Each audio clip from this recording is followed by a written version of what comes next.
Assalamualaikum warahmatullahi wabarakatuh.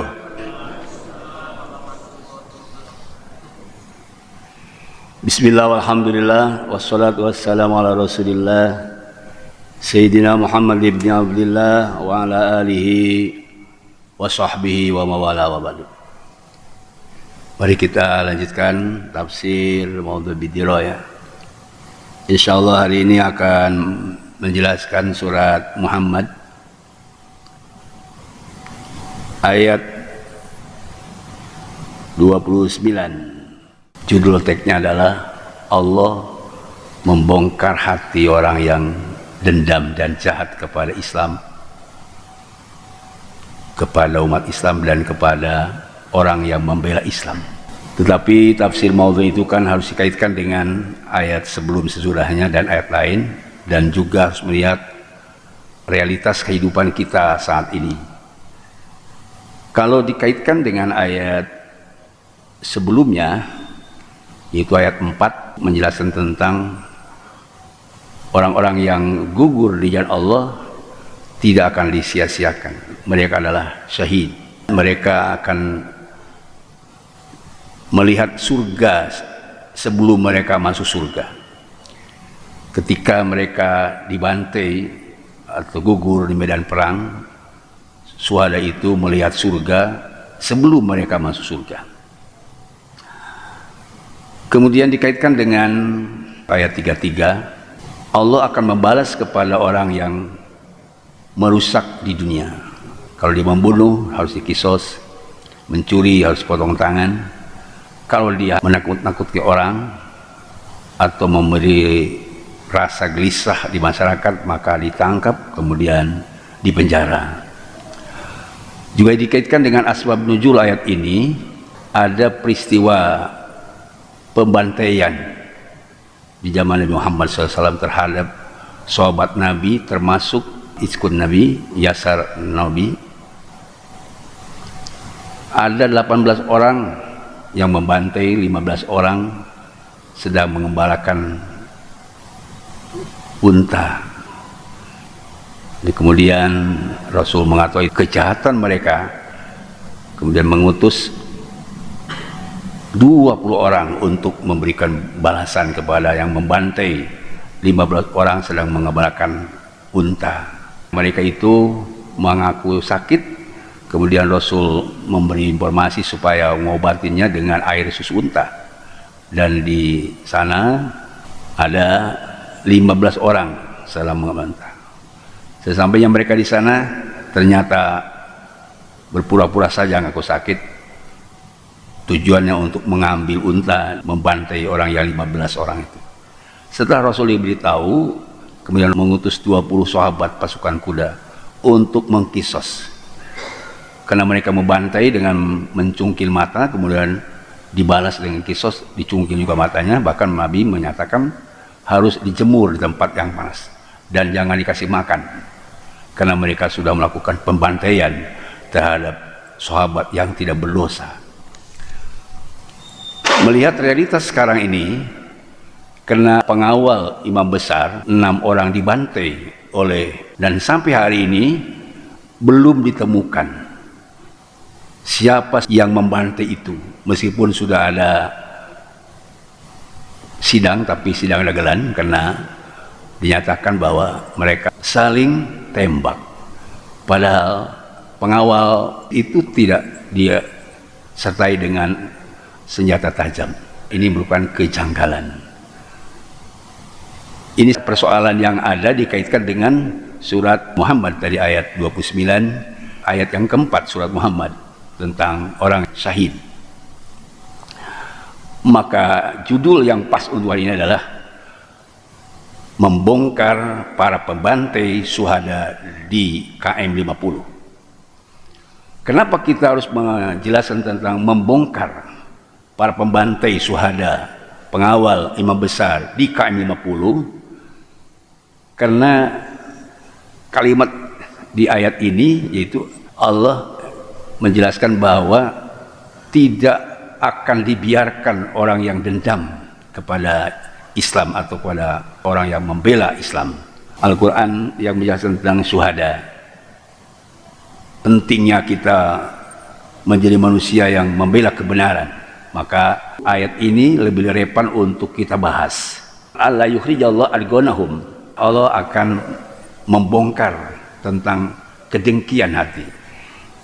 Jadi yang membongkar segala persoalan yang ada hati itu bukan manusia, Allah, tetapi kita harus punya syariat, ya, harus berusaha sehingga terlihat kesalahan di antara mereka. Jadi kalau tadi ada 3 kalimat, membongkar, kemudian para pembantai, dan kemudian ada syuhada. Kalau membongkar itu sendiri tadi jelaskan dalam surat Muhammad ini ayat 29-31, kemudian nanti jelaskan surat Taubat ayat 64 sampai 66, atau di dalam surat Mujadilah ayat 8 sampai 10, atau di dalam surat Al-Ankabut nomor 2 sampai 4, atau di dalam surat Al-Jasiyah ayat 21. Sedangkan para pembantai itu tadi jelaskan di dalam surat An-Nisa ayat 33. Wa yas'auna fil ardi fasada. Kemudian syuhada di KM 60 dijelaskan di dalam surat Al-Baqarah ayat 145. Wala taqulu lima yuqtal fi sal amwat. Kamu jangan mengatakan orang yang gugur di medan perang atau jalan Allah itu mati. Bal ahya'un walakin la tash'urun. Mereka hidup tetapi kamu tidak sadar. Atau dijelaskan di dalam surat Muhammad yang akan kita bahas, itu pada ayat 4, bahwa walladzina qutilu fi sabilillah. Sebelum kita jelaskan lebih rinci, maka kita lihat teksnya dulu. Nas ayat ini, am hasibal ladzina fi qulubihim maradun alla yakhjallahu adganahum, sampai ayat 31. Di sini ada 3 kalimat inti yang harus kita bahas. Pertama, lapan adganahum ini ditafsirkan oleh para ulama adalah seperti Imam Ibnu Katsir menjelaskan tentang adgonahum, yaitu ma bin nufus minal hasadi wal hikdi lil Islam wa ahlihi wal qa'imina binasri. Kemudian nanti akan kita bahas juga simahum lahnil qaum, tanda-tanda mereka akan ditampakkan pada Allah. Lahnil qaum, gerak-gerik mereka, apa itu lahnil qaum, tanda-tanda ngomong mereka yang ada hati yang jahat itu akan kelihatan. Kemudian juga kita harus membahas hatta na'lamal mujahidin. Allah berkeinginan untuk melihat para mujahid dan orang-orang yang sabar. Ada 3 tadi ya, kalimat pertama yang harus dibahas abad adgonahum, kemudian simahum dan lahnil qaul, kemudian al mujahidin was sabirin. Baik, kita rinci satu-satu. Kalau kita lihat teksnya, am hasibal ladzina fi qulubihim maradun alla yakhlallahu adgonahum. Ini pertanyaan namanya istifham takriri. Apakah mereka berkeyakinan orang yang hatinya sudah ada penyakit itu tidak dibongkar oleh Allah isi hatinya atau kejahatan hatinya? Jawabannya iya. Kalau istifham takriri, iya, pasti dibongkar oleh Allah. Dan sampai hari ini tidak ada orang yang tidak nampak ketika Allah sudah membongkar. Bukan hanya orang jahat hatinya kepada misalnya orang yang berjihad di jalan Allah, yang jahat terhadap rakyat dimanapun, siapapun bangsa dan siapapun presiden, dibongkar ya Allah. Belum lama ini kita di Suriah itu terbongkar sudah. Itu Bashar Assad, manusia serigala. Jahatnya terbongkar setelah kelompok oposisi meruntuhkan kepresidenannya. Itu dibongkar oleh Allah hakikatnya. Muhammad Jailani itu yang kemudian bisa memperadakan tatanan Suriah yang sudah 6 dekade. Ini satu contoh. Begitu dahsyatnya kita dibohongi karena hatinya jahat. Dulu ada seorang presiden mengatakan ada mobil SMK dan kalau mau beli harus inden dulu. Ternyata bohong, terbongkar juga. Jadi kalau kita misal melihat orang yang berbohong, hatinya jahat, itu kita jangan khawatir karena Allah nanti akan membongkar. Imam Ibnu Katsir di dalam tafsirnya juz keempat halaman 181 Tapi tentang adgon, apa adgon itu? Adgon itu maafin nufus minal hasadi wal hikdi lil Islam wa ahlihi wal qaimin min asri.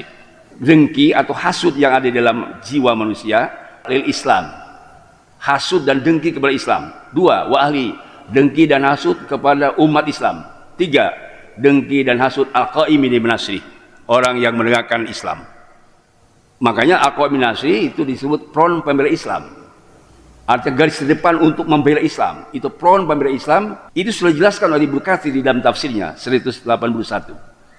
Meskipun dibubarkan oleh FPI, front pembela Islam, maka diganti front persaudaraan Islam. Itu tidak lagi sekarang front pembela Islam, tapi persaudaraan. Ini dijelaskan oleh Ibnu Katsir, orang yang membela umat Islam. Sebab hasud kepada umat Islam itu sama dengan hasud kepada Islam.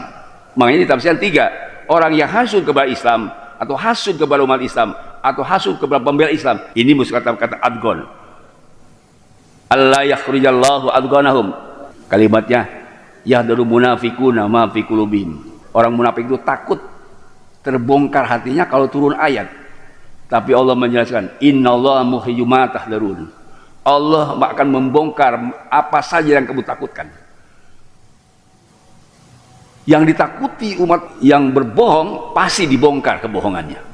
Yang tadi di konteks zaman sekarang, tidak ada orang yang berbuat bohong kecuali dia dibongkar. Walau nasa'u la ra'inakahum farabnahu simahum. Ini terjemahnya begini, seandainya kami berkehendak, pasti engkau Muhammad melihat mereka, yaitu maksudnya Arab tahum bisimahum, kamu akan kenal kepada tanda-tanda mereka.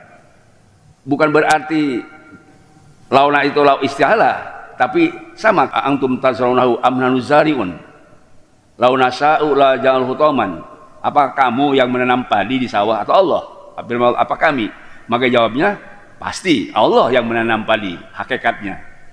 Launa sa'u la ja'al hutaman, seandainya kami berkehendak tanaman padi itu hancur, fadalatum tafakahun, kamu tercengang. Artinya Allah akan membongkar kejahatan mereka, dendam mereka ke Islam, dan Rasul mengetahuinya terhadap mereka dari tanda-tandanya.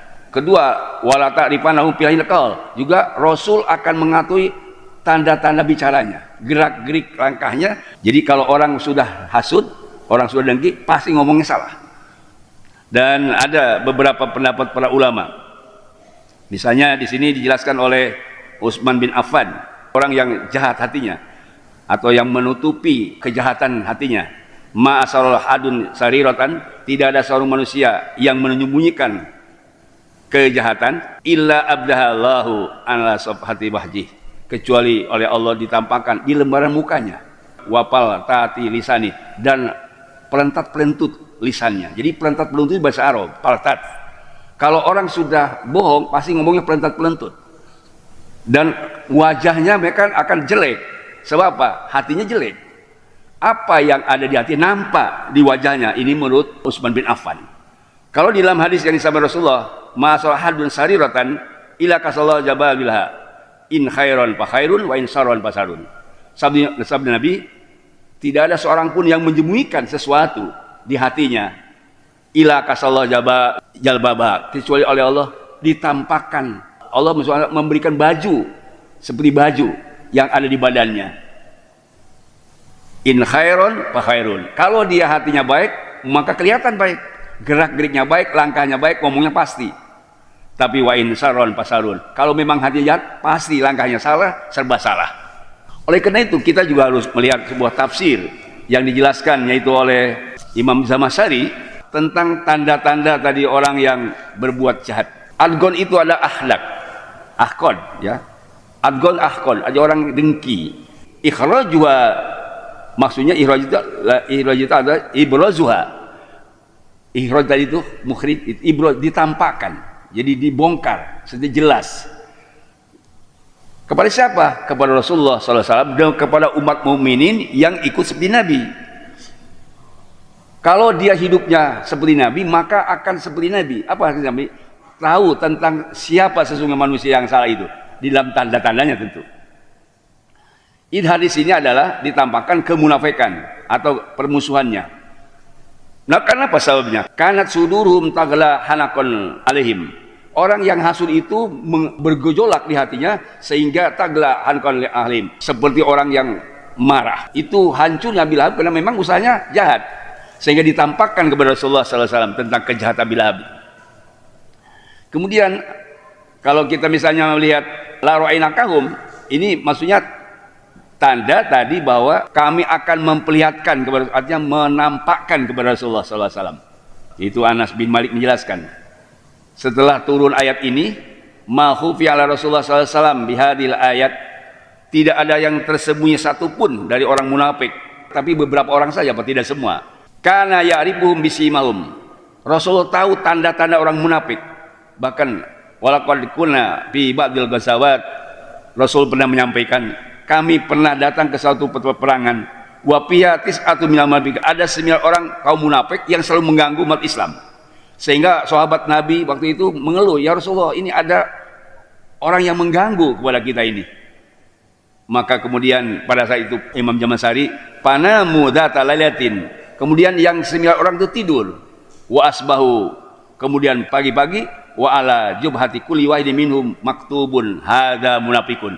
Ketika yang 9 orang itu tidur, kemudian pagi-paginya bangun, ternyata di jidatnya ada tulisan. Apa tulisannya? Hadza munafikun. Ini adalah munafik. Ada 9, semua seperti ada stempel di jidatnya itu. Ini membenarkan firman Allah ketika sudah dibongkar oleh Allah, nampak kemunafikannya ini. Hadirin Allah, kita jangan was-was. Siapa saja berbuat bohong pada kita nampak nanti, tetapi tentu harus perlu proses. Ya, karena ditampakkannya kepada kita tidak langsung ya. Nabi Muhammad SAW, kalau kita tidak langsung, harus ada usaha. Kejahatan-kejahatan mereka nanti akan kelihatan. Siapa? Yaitu dijadikan wakil oleh Allah, yaitu para hakim. Hakim akan menentukan salah.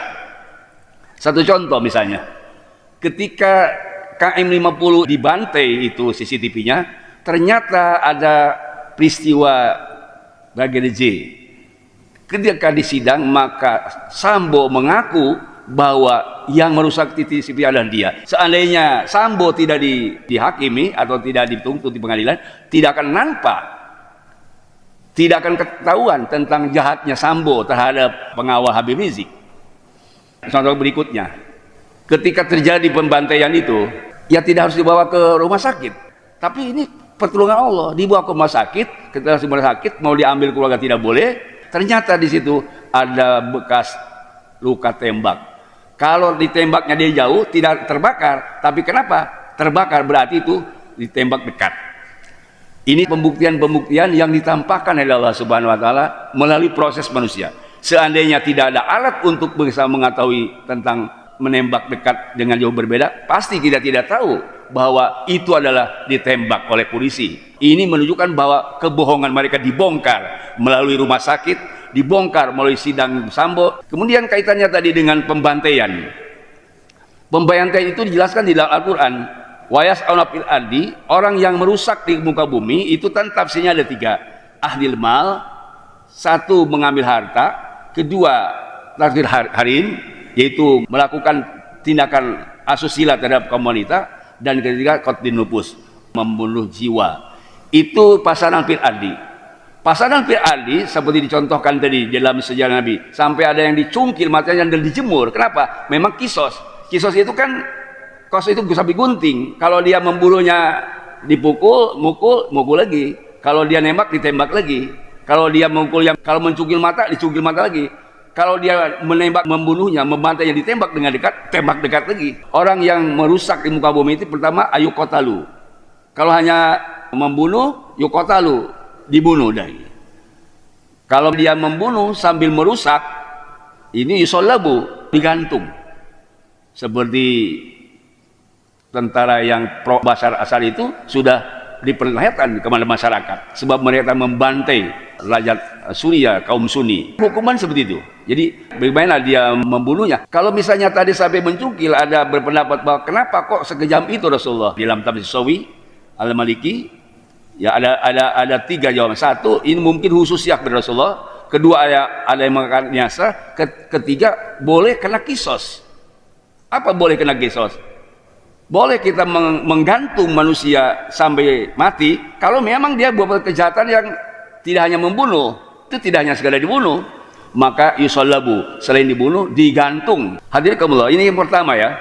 Kemudian berikutnya, aku akan sampaikan kepada kalian bahwa inna fina munafikun, di antara kita ini ada orang munafik.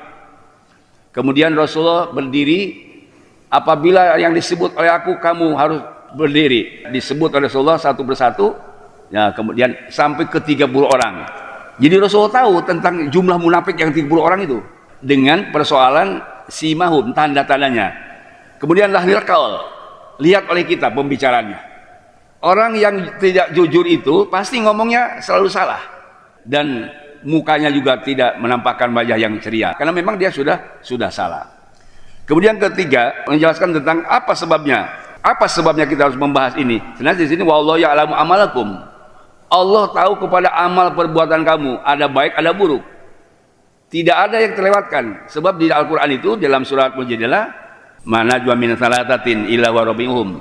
Tidak ada yang kumpul ngobrol dengaran secara jelas kecuali Allah nomor 4. Wala rabbihum illa huwa khamisuhum. Tidak ada yang 4 kecuali Allah yang kelima. Jadi tidak ada yang tidak jelas oleh Allah Subhanahu, semua nampak jelas. Kemudian yang keempat, kita harus membahas kalimat walana buanakum hatta na'lamal mujahidin. Kenapa ada tindakan yang kejam sampai pembantaian? Supaya hatta na'mal mujahidin ditafsirkan nuria, sehingga Allah melihat siapa di antara kita yang jihad dan siapa dia yang sabar. Nah, yang jihad atau mujahidin itulah nanti meninggalnya syuhada. Kalau syuhada itu dijelaskan oleh Nabi Muhammad SAW di dalam kitab Ahmad bin Hanbal juz keempat halaman 100. Ini yang disebut oleh Rasulullah, riwayat Imam Hakam bin Nafi' dari Ismail bin Iyas, dari Yahya bin Sa'id, dari Khalid bin Ma'dan, dari Miqdam bin Ma'ad Yakribah Kindi. Rasul bersabda, innal syahidi indallahi sittu hisalin. Untuk orang yang mati syahid itu ada 6 keutamaannya. 1, orang yang mati syahid seperti yang dibantai di KM50. Pertama, ayyub falahu fi awilak qatimin dami. Pertama, diampuni dosanya dari pertama tetesan darah pertama. Jadi begitu darah netes pertama itu adalah sebagai ampunan dosa. 2, yuk aromadu minal jannah. Diperlihatkan, disaksikan surga sebelum mereka masuk surga. Makanya disebut syahid. Syahid itu pengertiannya melihat tempat surga, dan syahid juga pengertiannya disaksikan oleh malaikat. Yang ketiga, yuhalla khallatal iman. Orang yang mati syahid itu dihiasi dengan hiasan iman. Yang keempat, ayuzawwija minal hur'in. Orang yang mati syahid dikawinkan dengan bidadari. Yang kelima, wa yujaro min adzabil qabri wal amna minal fajr akbar. Orang yang mati syahid itu akan dibebaskan dari siksa kubur dan akan dibebaskan dari bencana dan di hari kiamat. Dan yang keenam, yudhu ala rasi tajul waqar marasadan bidduril wal yakut. Akan diberikan mahkota yang mulia kepada orang yang mati syahid dengan dia lapisi dengan mutiara dan batu permata. Ini keutamaannya orang mati syahid. Wal yakutu minhu khairum minad dunya wa ma fiha. Permata yang dipakai orang syuhada itu lebih baik pada dunia dan isinya. Dan orang-orang yang mati syahid yuzawi sab'ina zaujatan minal hur'in akan dikawinkan dengan 72 bidadari. Dan yasfa'u fi sab'ina insana min aqaribih. Mereka akan bisa menyapaati 70 manusia yang menjadi kerabatnya. Meskipun kita tidak menjadi seperti mereka, mudah-mudahan diaku sebagai kerabatnya. Kita mendapat syafaat dari orang-orang mati syahid. Ini dijelaskan di dalam kitab Tirmidzi, nomornya 1663, Ibnu Majah. Yang kedua, di dalam kitab Muslim, nomornya 1885, dijelaskan dari Abdullah bin Umar radhiyallahu anhu. Yughfaru lisyahid kullu syai'in illa daina. Orang yang mati syahid diampuni dosanya oleh Allah Subhanahu wa taala kecuali hutang. Baik Bapak semua, itulah tadi beberapa kaitan dengan masalah surat Muhammad ayat 29 sampai ayat 31. Kesimpulannya, Teks ayat ini menjelaskan Allah akan membongkar kejahatan manusia kepada Islam, kepada umatnya, dan kepada pembela Islam. Kemudian bagaimana membongkar kejahatan para pembantai syuhada di KM50. Kenapa? Karena saya ingin mengajak beberapa semua. Tetapi bagaimana anak kita jadi syahid atau syuhada? Supaya apa tadi? Kita bisa disepakati oleh anak kita. Ini mungkin tadi kaitan dengan manfaat yang kita membahas hari ini. Mudah-mudahan Allah Subhanahu wa taala menakdirkan kita takdir yang baik, kita menjadi syuhada, bisa membela kebenaran. Mudah-mudahan ya Allah memberikan taufik dan hidayah kepada kita semua, yang akhirnya kita wafatul khotimah mendapat ridha Allah Subhanahu wa taala. Subhanakallahumma wa bihamdik asyhadu an la ilaha illa anta astaghfiruka wa atubu ilaik. Wassallallahu ala khairi sayyidina Muhammadin walhamdulillahirabbil alamin. Assalamualaikum warahmatullahi wabarakatuh.